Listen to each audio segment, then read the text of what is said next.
Chapter 1 of The Blonde Lady. Recording by Leni.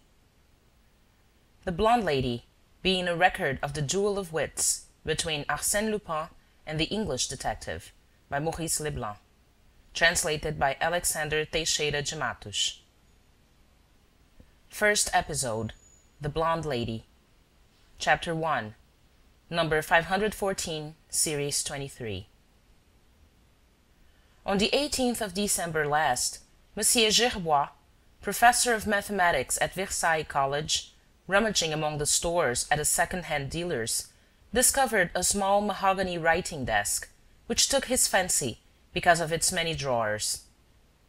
"That's just what I want for Suzanne's birthday," he thought. Monsieur Gerbois' means were limited, and, anxious as he was to please his daughter, he felt it his duty to beat the dealer down.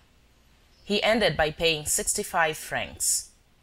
As he was writing down his address, a well-groomed and well-dressed young man, who had been hunting through the shop in every direction, caught sight of the writing desk, and asked, "How much for this?" "It's sold," replied the dealer. "Oh, to this gentleman?" Monsieur Gerbois bowed, and, feeling all the happier that one of his fellow men envied him his purchase, left the shop. But he had not taken 10 steps in the street before the young man caught him up, and, raising his hat, said very politely, "I beg 1,000 pardons, sir. I am going to ask you an indiscreet question. Were you looking for this desk rather than anything else?" "No. I went to the shop to see if I could find a cheap set of scales for my experiments." "Therefore, you do not want it very particularly?" "I want it, that's all." "Because it's old, I suppose?" "Because it's useful." "In that case, would you mind exchanging it for another desk, quite as useful, but in better condition?" "This one is in good condition, and I see no point in exchanging it." "Still—" Monsieur Gerbois was a man easily irritated and quick to take offense. He replied curtly, "I must ask you to drop the subject, sir." The young man placed himself in front of him. "I don't know how much you paid, sir, but I offer you double the price." "No, thank you." "3 times the price." "Oh, that will do!" exclaimed the professor impatiently. "The desk belongs to me, and it's not for sale." The young man stared at him with a look that remained imprinted on Monsieur Gerbois' memory, then turned on his heel without a word and walked away. An hour later, the desk was brought to the little house on the Viroflay road, where the professor lived. He called his daughter. "This is for you, Suzanne. That is, if you like it." Suzanne was a pretty creature, of a demonstrative temperament and easily pleased. She threw her arms round her father's neck and kissed him as rapturously as though he had made her a present fit for a queen. That evening, assisted by Hortense, the maid, she carried up the desk to her room, cleaned out the drawers, and neatly put away her papers, her stationery, her correspondence, her picture postcards, and a few secret souvenirs of her cousin Philippe. Monsieur Gerbois went to the college at 7:30 the next morning. At 10 o'clock, Suzanne, according to her daily custom, went to meet him at the exit, and it was a great pleasure to him to see her graceful, smiling figure waiting on the pavement opposite the gate. They walked home together. "And how do you like the desk?" "Oh, it's lovely. Hortense and I have polished up the brass handles till they shine like gold." "So you're pleased with it?" "I should think so. I don't know how I did without it all this time." They walked up the front garden.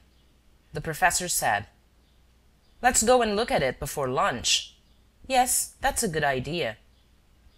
She went up the stairs first, but, on reaching the door of her room, she gave a cry of dismay. "What's the matter?" exclaimed Monsieur Gerbois. He followed her into the room. The writing desk was gone. What astonished the police was the wonderful simplicity of the means employed. While Suzanne was out, and the maid making her purchases for the day, a ticket porter, wearing his badge, had stopped his cart before the garden, in sight of the neighbors, and rung the bell twice. The neighbors, not knowing that the servant had left the house, suspected nothing, so that the man was able to effect his object absolutely undisturbed. This fact must be noted. Not a cupboard had been broken open, not so much as a clock displaced. Even Suzanne's purse, which she had left on the marble slab of the desk, was found on the adjacent table with the gold which it contained. The object of the theft was clearly determined, therefore, and this made it the more difficult to understand. For, after all, why should a man run so great a risk to secure so trivial a spoil? The only clue which the professor could supply was the incident of the day before. From the first, that young man displayed a keen annoyance at my refusal, and I have a positive impression that he left me under a threat. It was all very vague. The dealer was questioned. He knew nothing of the two gentlemen. As for the desk, he had bought it for 40 francs at Chevreuse, at the sale of a person deceased, and he considered that he had resold it at a fair price. A persistent inquiry revealed nothing further. But Monsieur Gerbois remained convinced that he had suffered an enormous loss. A fortune must have been concealed in some secret drawer, and that was why the young man, knowing of the hiding-place, had acted with such decision. Poor father!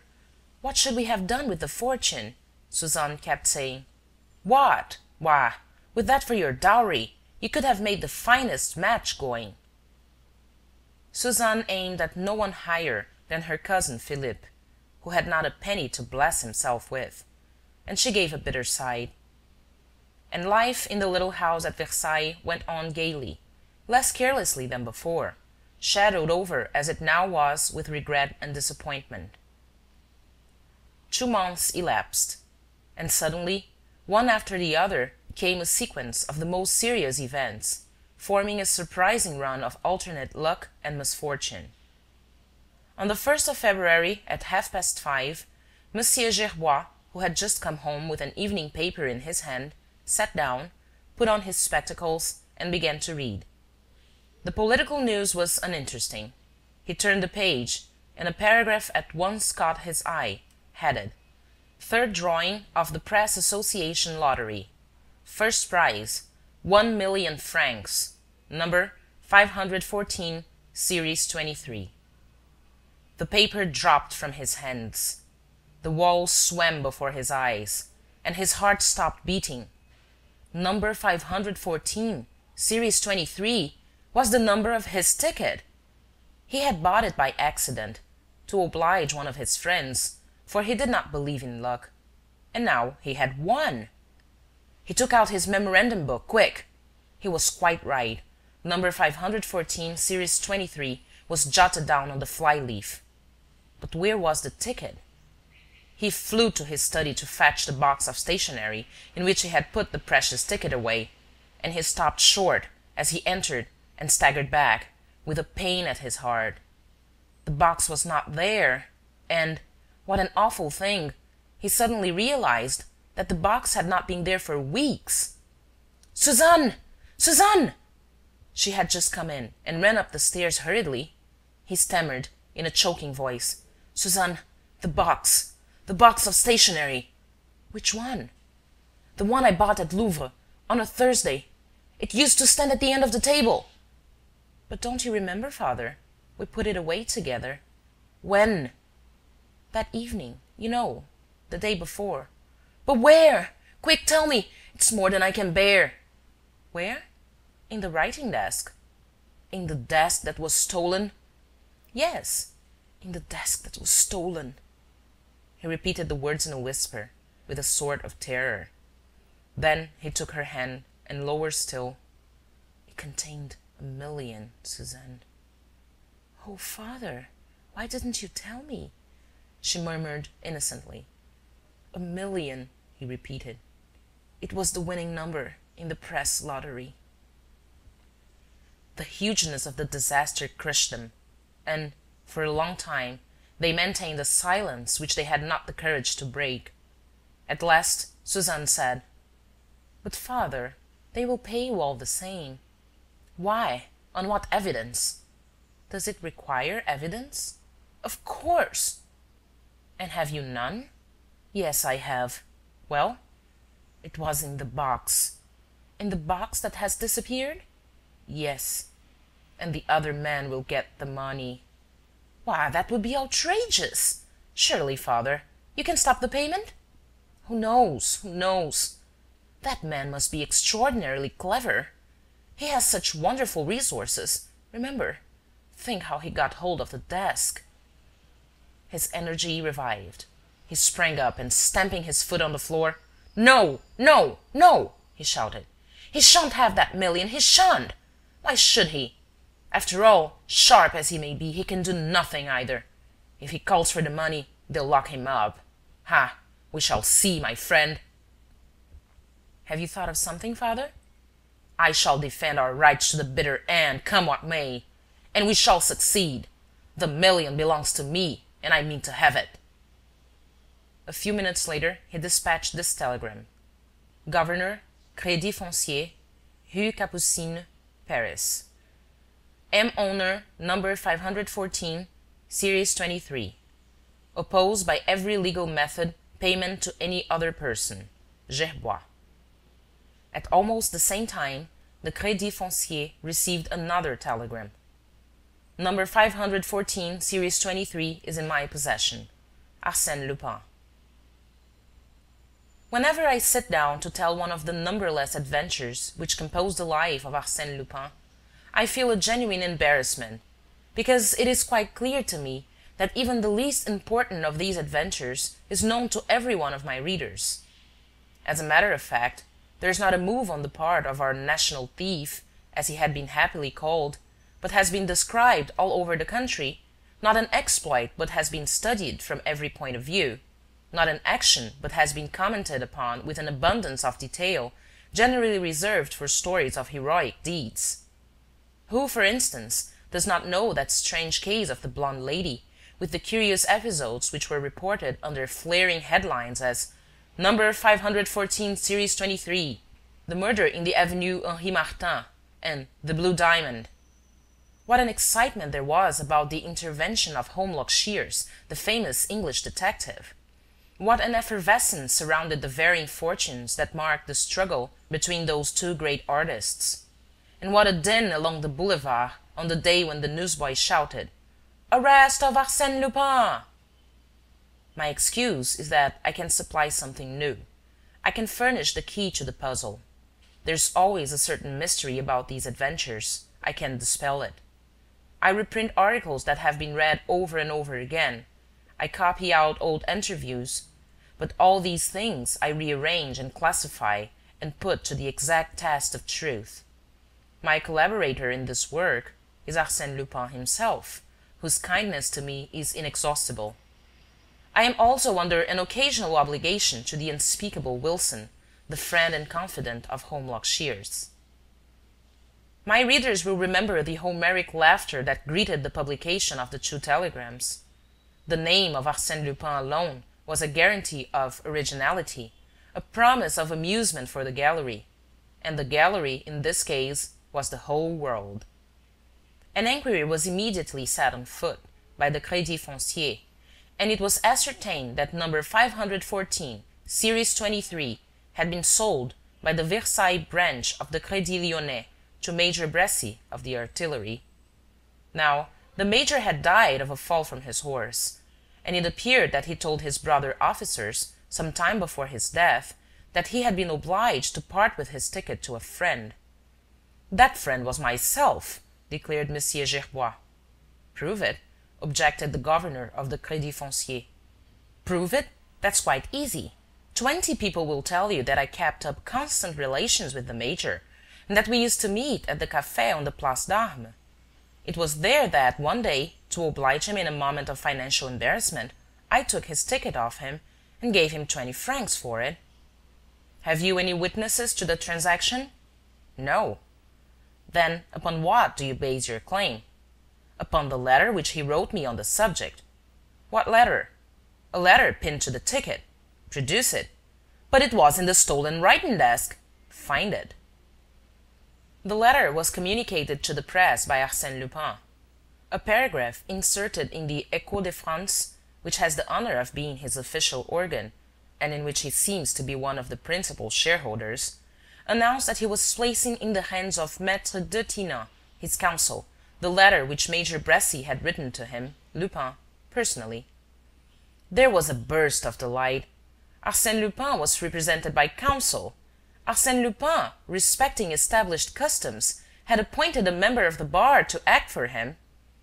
The reporters rushed to interview Maître Detinan, an influential radical deputy, a man endowed with the highest integrity and a mind of uncommon shrewdness, which was, at the same time, somewhat sceptical and given to paradox. Maître Detinan was exceedingly sorry to say that he had never had the pleasure of meeting Arsène Lupin, but he had, in point of fact, received his instructions, was greatly flattered at being selected, keenly alive to the honors shown him, and determined to defend his client's rights to the utmost. He opened his brief and without hesitation showed the major's letter. It proved the sale of the ticket, but did not mention the purchaser's name. It began, "My dear friend," simply. "My dear friend" means me, added Arsène Lupin, in a note enclosing the major's letter. "And the best proof is that I have the letter." The bevy of reporters at once flew off to Monsieur Gerbois, who could do nothing but repeat, "My dear friend is no one but myself. Arsène Lupin stole the major's letter with the lottery ticket." "Tell him to prove it," was Lupin's rejoinder to the journalists. "But he stole the desk!" exclaimed Monsieur Gerbois in front of the same journalists. "Tell him to prove it," retorted Lupin once again. And a delightful entertainment was provided for the public by this duel between the two owners of number 514, series 23, by the constant coming and going of the journalists, and by the coolness of Arsène Lupin, as opposed to the frenzy of poor Monsieur Gerbois. Unhappy man! The press was full of his lamentations. He confessed the full extent of his misfortunes in a touchingly ingenuous way. "It's Suzanne's dowry, gentlemen, that the villain has stolen. For myself, personally, I don't care. But for Suzanne, just think, 1,000,000, 100,000 francs. Ah, I always said the desk contained the treasure." He was told in vain that his adversary, when taking away the desk, knew nothing of the existence of the lottery ticket, and that, in any case, no one could have foreseen that this particular ticket would win the first prize. All he did was to moan. Don't talk to me. Of course he knew. If not, why should he have taken the trouble to steal that wretched desk? For unknown reasons, but certainly not to get hold of a scrap of paper which, at that time, was worth the modest sum of 20 francs. The sum of 1,000,000! He knew it! He knows everything! Ha! You don't know the sort of a man he is, the ruffian. He hasn't defrauded you of 1,000,000, you see. This talk could have gone on a long time yet. But 12 days later, Monsieur Gerbois received a letter from Arsène Lupin, marked "Private and Confidential," which worried him not a little.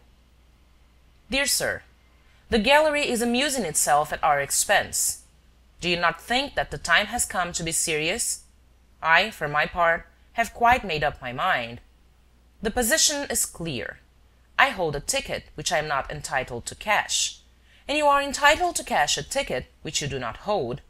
Therefore, neither of us can do anything without the other. Now, you would not consent to surrender your rights to me, nor I to give up my ticket to you. What are we to do? I see only one way out of the difficulty. Let us divide. 500,000 for you, 500,000 for me. Is not that fair? And would not this judgment of Solomon satisfy the sense of justice in each of us?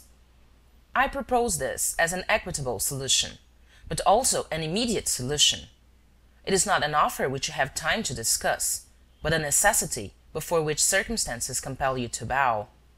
I give you 3 days for reflection.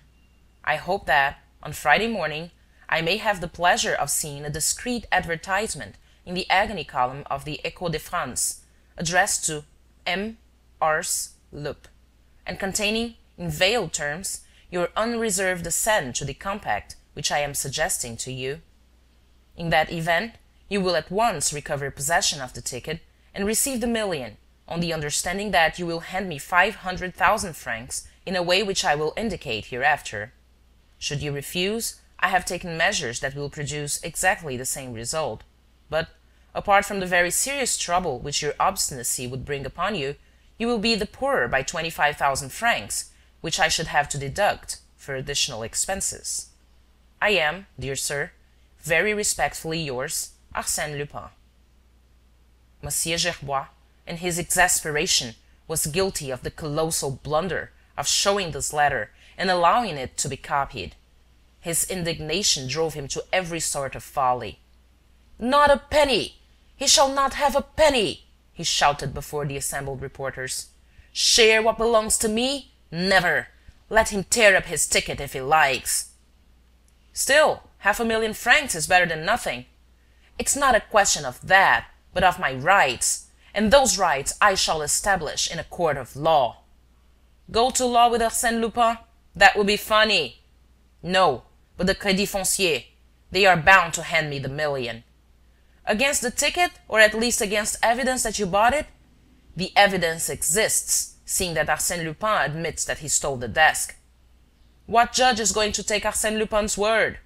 "I don't care. I shall go to law." The gallery was delighted. Bets were made, some people being certain that Lupin would bring Monsieur Gerbois to terms, others that he would not go beyond threats. And the people felt a sort of apprehension, for the adversaries were unevenly matched, the one being so fierce in his attacks, while the other was as frightened as a hunted deer. On Friday, there was a rush for the Echo de France, and the agony column on the 5th page was scanned with feverish eyes. There was not a line addressed to M. Ars Lup. Monsieur Gerbois had replied to Arsène Lupin's demands with silence. It was a declaration of war. That evening, the papers contained the news that Mademoiselle Gerbois had been kidnapped. The most delightful factor in what I may call the Arsène Lupin entertainment is the eminently ludicrous part played by the police. Everything passes outside their knowledge. Lupin speaks, writes, warns, orders, threatens, carries out his plans, as though there were no police, no detectives, no magistrates, no impediment of any kind in existence. They seem of no account to him whatever. No obstacle enters into his calculations. And yet the police struggle to do their best. The moment the name of Arsène Lupin is mentioned, the whole force, from top to bottom, takes fire, boils and foams with rage. He is the enemy who mocks you, provokes you, despises you, or even worse, ignores you. And what can one do against an enemy like that? According to the evidence of the servant, Suzanne went out at 20 minutes to 10. At 5 minutes past 10, her father, on leaving the college, failed to see her on the pavement, where she usually waited for him. Everything, therefore, must have taken place in the course of the short 20 minutes' walk which brought Suzanne from her door to the college, or at least quite close to the college. Two neighbors declared that they had passed her about 300 yards from the house. A lady had seen a girl walking along the avenue whose description corresponded with Suzanne's. After that, all was blank. Enquiries were made on every side. The officials at the railway stations and the customs barriers were questioned. They had seen nothing on that day which could relate to the kidnapping of a young girl. However, a grocer at Ville d'Avray stated that he had supplied a closed motor car coming from Paris with petrol. There was a chauffeur on the front seat, and a lady with fair hair, exceedingly fair hair, the witness said, inside. The car returned from Versailles an hour later. A block in the traffic compelled it to slacken speed, and the grocer was able to perceive that there was now another lady seated beside the blonde lady whom he had seen first. The second lady was wrapped up in veils and shawls. No doubt it was Suzanne Gerbois. Consequently, the abduction must have taken place in broad daylight, on a busy road, in the very heart of the town. How? At what spot? Not a cry had been heard, not a suspicious movement observed. The grocer described the car, a Peugeot limousine, 24 horsepower, with a dark blue body. Inquiries were made, on chance, of Madame Bob Walthour, the manageress of the Grand Garage, who used to make a specialty of motor-car elopements. She had, in fact, on Friday morning, hired out a Peugeot limousine for the day to a fair-haired lady whom she had not seen since. But the driver? He was a man called Ernest, whom I engaged the day before on the strength of his excellent testimonials. Is he here? No, he brought back the car and has not been here since. Can't we get hold of him? Certainly, by applying to the people who recommended him. I will give you the addresses. The police called on these persons. None of them knew the man called Ernest. And every trail which they followed to find their way out of the darkness led only to greater darkness and denser fogs. Monsieur Gerbois was not the man to maintain a contest which had opened in so disastrous a fashion for him. Inconsolable at the disappearance of his daughter, and pricked with remorse, he capitulated. An advertisement which appeared in the Echo de France and aroused general comment proclaimed his absolute and unreserved surrender. It was a complete defeat. The war was over in 4 times 24 hours. 2 days later, Monsieur Gerbois walked across the courtyard of the Crédit Foncier. 2 days later, Monsieur Gerbois walked across the courtyard of the Crédit Foncier. He was shown in to the governor and handed him number 514, series 23. The governor gave a start. "Oh, so you have it? Did they give it back to you?" "I mislaid it, and here it is," replied Monsieur Gerbois. "But you said there was a question—" "That's all lies and tittle-tattle." "But nevertheless, we should require some corroborative document." "Will the major's letter do?" "Certainly. Here it is." "Very well. Please leave these papers with us. We are allowed a fortnight in which to verify them. I will let you know when you can call for the money. In the meanwhile, I think that you would be well advised to say nothing, and to complete this business in the most absolute silence." "That is what I intend to do." Monsieur Gerbois did not speak, nor the governor either.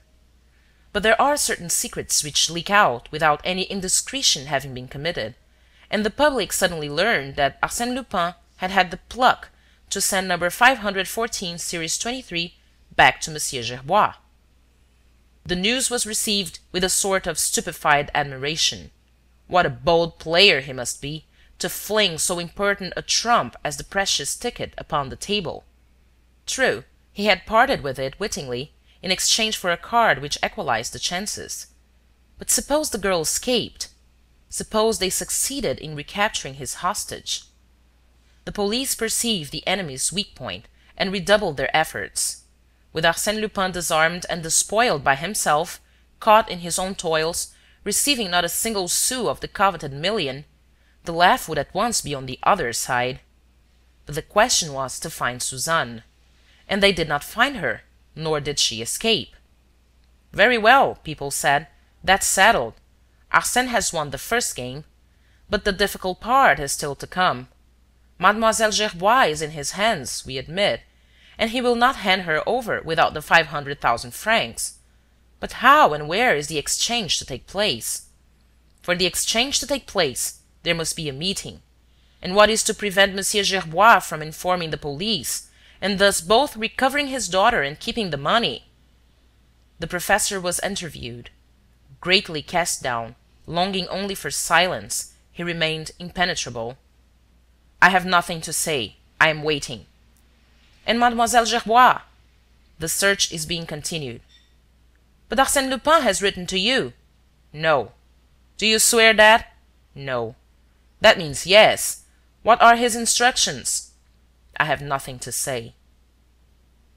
Maître Detinan was next besieged, and showed the same discretion. "Monsieur Lupin is my client," he replied with an affectation of gravity. "You will understand that I am bound to maintain the most absolute reserve." All these mysteries annoyed the gallery. Plots were evidently hatching in the dark. Arsène Lupin was arranging and tightening the meshes of his nets, while the police were keeping up a watch by day and night round Monsieur Gerbois.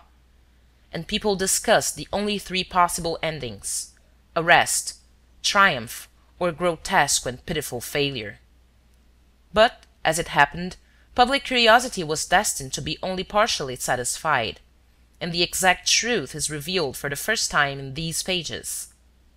On Thursday, the 12th of March, Monsieur Gerbois received a notice from the Crédit Foncier in an ordinary envelope. At 1 o'clock on Friday, he took the train for Paris. 1,000 notes of 1,000 francs each were handed to him at 2. While he was counting them over, one by one, with trembling hands, for was this money not Suzanne's ransom, two men sat talking in a cab drawn up at a short distance from the main entrance.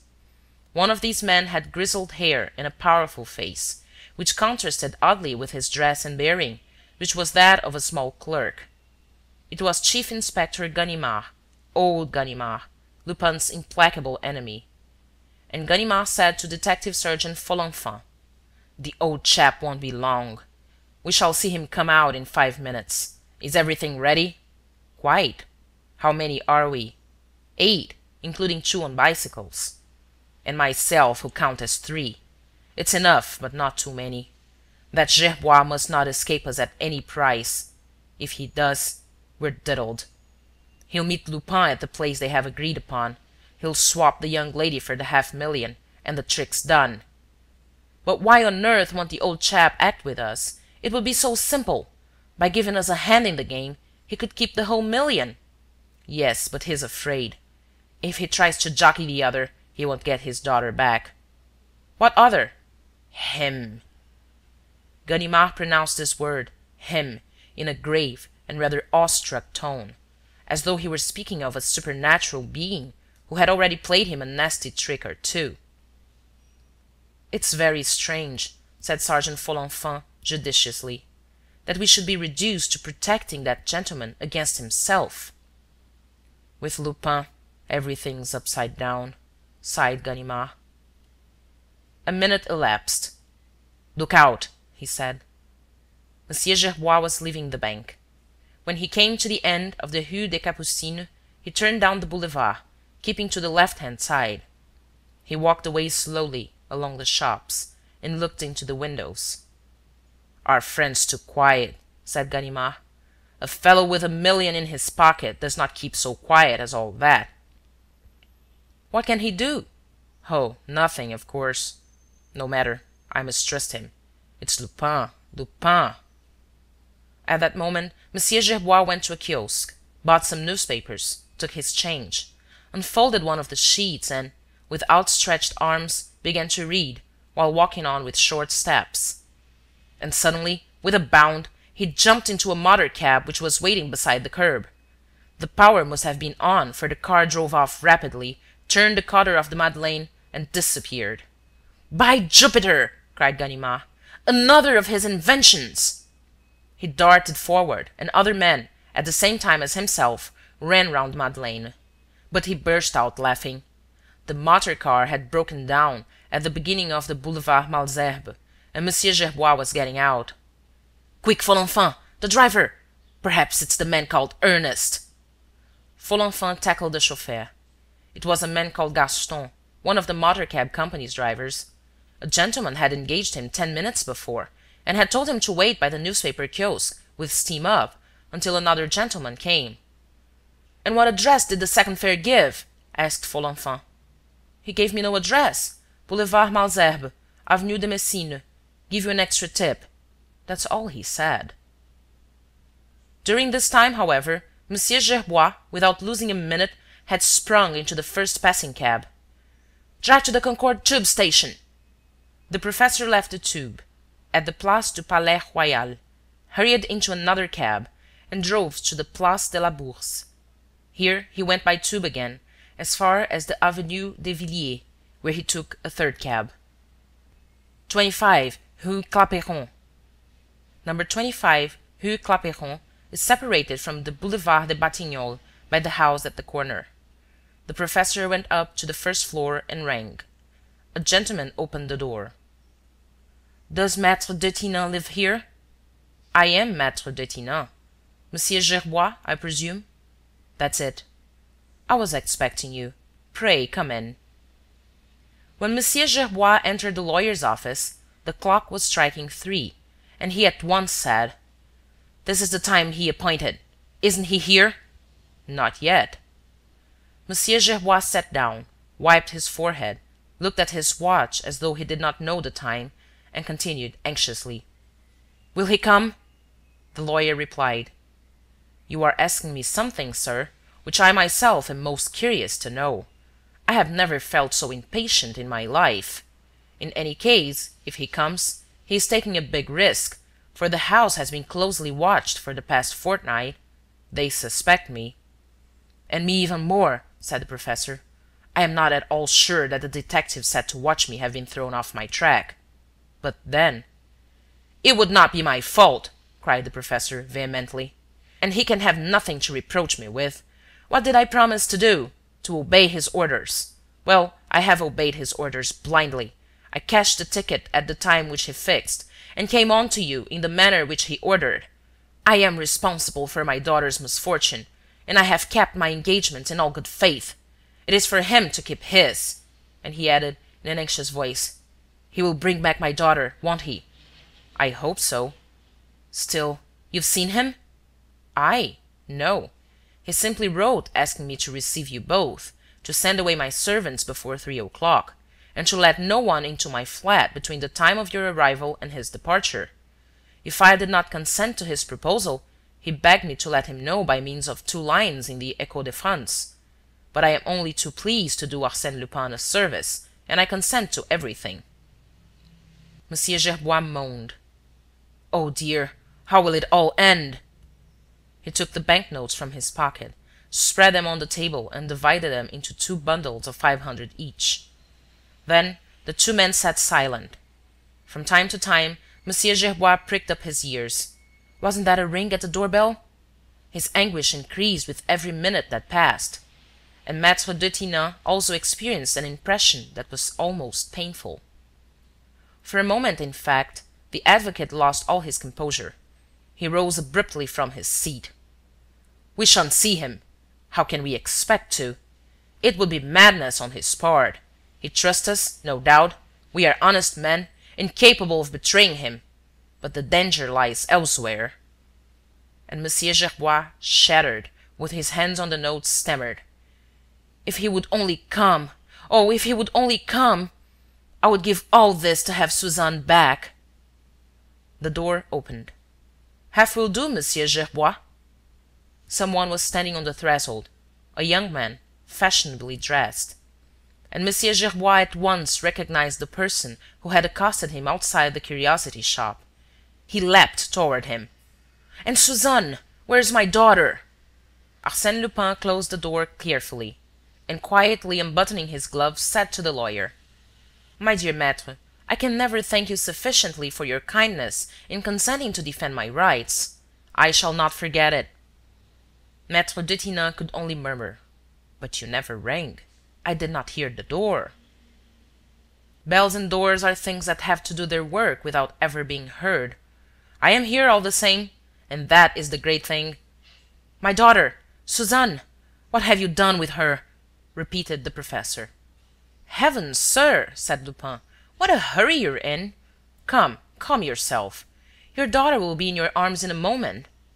He walked up and down the room, and then, in the tone of a magnate distributing praises: "I congratulate you, Monsieur Gerbois, on the skillful way in which you acted just now.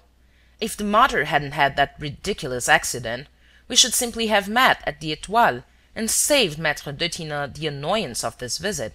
However, it was destined otherwise." He caught sight of the 2 bundles of banknotes and cried: "Ha, that's right! The million is there. Let us waste no time. Will you allow me?" "But," said Maître Detinan, placing himself in front of the table, "Mademoiselle Gerbois is not here yet." "Well?" "Well, isn't her presence indispensable?" I see. Arsène Lupin inspires only a partial confidence. He pockets his half-million without restoring the hostage. Ah, my dear maître, I am sadly misunderstood.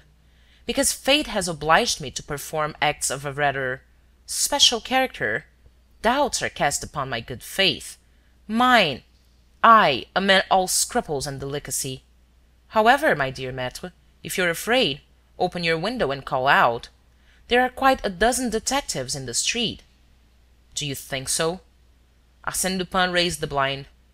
"I doubt if Monsieur Gerbois is capable of throwing Ganimard off the scent. What did I tell you? There he is, the dear old chap." "Impossible!" cried the professor. "I swear to you, though—" "That you have not betrayed me. I don't doubt it, but the fellows are clever. Look, there's Folenfant, and Gréaume, and Dieuzy, all my best pals, what?" Maître Detinan looked at him in surprise. What calmness! He was laughing with a happy laugh, as though he were amusing himself at some child's game, with no danger threatening him. This carelessness did even more than the sight of the detectives to reassure the lawyer. He moved away from the table on which the bank-notes lay.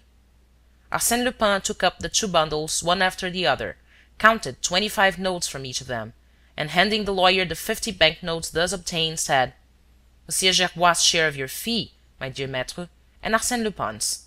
We owe you that." "You owe me nothing," said Maître Detinan. "What? After all the trouble we've given you?" "You forget the pleasure it has been to me to take that trouble." "You mean to say, my dear maître, that you refuse to accept anything from Arsène Lupin? That's the worst," he sighed, "of having a bad reputation." He held out the 50,000 francs to the professor. "Monsieur, let me give you this in memory of our pleasant meeting. It will be my wedding present to Mademoiselle Gerbois." Monsieur Gerbois snatched at the notes, but protested: "My daughter's not being married." "She can't be married if you refuse your consent, but she's dying to be married." "What do you know about it?" "I know that young ladies often cherish dreams without papa's consent. Fortunately, there are good geniuses called Arsène Lupin who discovered the secret of those charming souls hidden away in their writing desks." "Did you discover nothing else?" asked Maître Detinan. "I confess that I am curious to know why that desk was the object of your attentions." "Historical reasons, my dear maître. Although, contrary to Monsieur Gerbois' opinion, it contained no treasure beyond the lottery ticket, of which I did not know, I wanted it and had been looking for it for some time.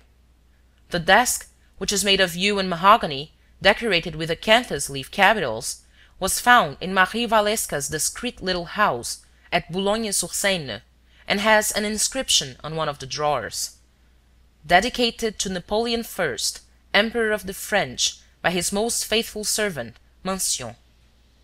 Underneath are these words, carved with the point of a knife: "Thine, Marie." Napoleon had it copied afterward for the Empress Josephine, so that the writing desk which people used to admire at the Malmaison, and which they still admire at the Garde Meuble, is only an imperfect copy of the one which now forms part of my collection. Monsieur Gerbois sighed. "Oh dear, if I had only known this at the shop, how willingly I would have let you have it." Arsène Lupin laughed.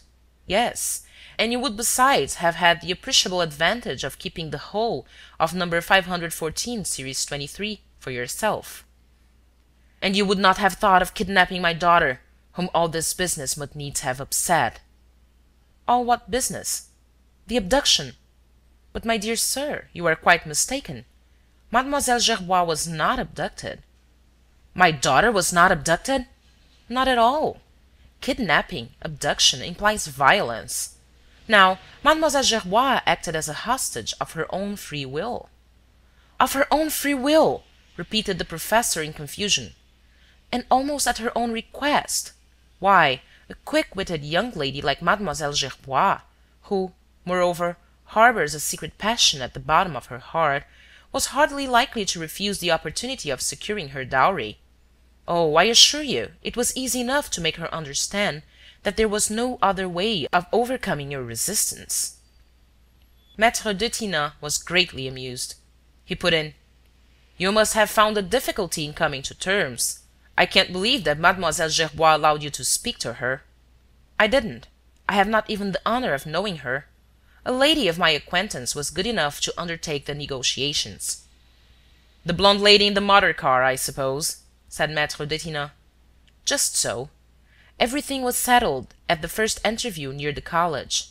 Since then, Mademoiselle Gerbois and her new friend have been abroad, have visited Belgium and Holland, in the most agreeable and instructive manner for a young girl.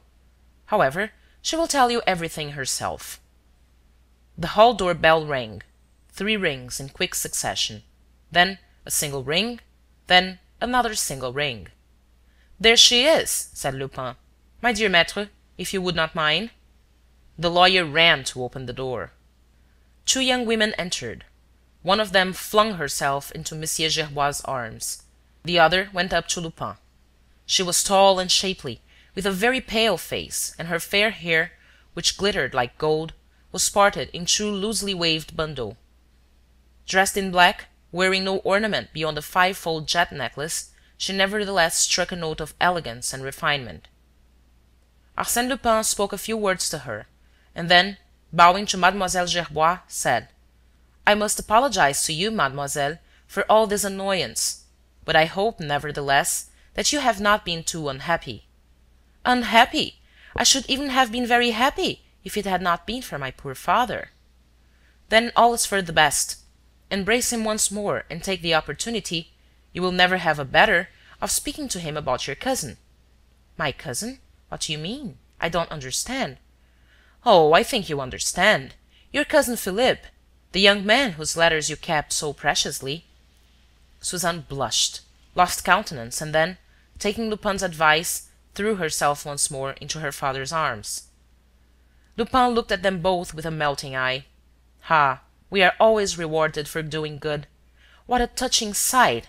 Happy father, happy daughter. And to think that this happiness is your work, Lupin. Those 2 beings will bless you later. Your name will be piously handed down to their children and their children's children. Oh, family life, family life!" He turned to the window. "Is our dear Ganimard there still? How he would love to witness this charming display of affection. But no, he's not there. There's nobody. They're all gone. By Jove, the position is growing serious. I shouldn't wonder if they were in the gateway by now, or by the porter's lodge, or even on the stairs." Monsieur Gerbois made an involuntary movement. Now that his daughter was restored to him, he began to see things in their true light. The arrest of his adversary meant 500,000 to him. Instinctively, he took a step toward the door. Lupin barred his way, as though by accident. "Where are you going, Monsieur Gerbois?" "To defend me against them. You are too kind. Pray don't trouble. Besides, I assure you, they are more perplexed than I." And he continued, reflectively: "What do they know when all is said? That you are here, and perhaps that Mademoiselle Gerbois is here too, for they must have seen her come with an unknown lady. But they have no idea that I am here. How could I have entered a house which they searched this morning from cellar to garret? No, in all probability they are waiting for me to catch me on the wing. Poor fellows! Unless they have guessed that the unknown lady was sent by me, and presume that she has been commissioned to effect the exchange. In that case, they are preparing to arrest her when she leaves." The bell rang. Lupin stopped Monsieur Gerbois with an abrupt gesture, and, in a harsh and peremptory voice, said: "Stay where you are, sir. Think of your daughter and be reasonable. If not... As for you, Maître Detinan, I have your word." Monsieur Gerbois stood, rooted to the floor. The lawyer did not move. Lupin took up his hat without the least show of haste. There was a little dust on it. He brushed it with the back of his coat sleeve. "My dear maître, if I can ever be of use to you... My best wishes, Mademoiselle Suzanne, and kind regards to Monsieur Philippe." He took a heavy gold hunter from his pocket.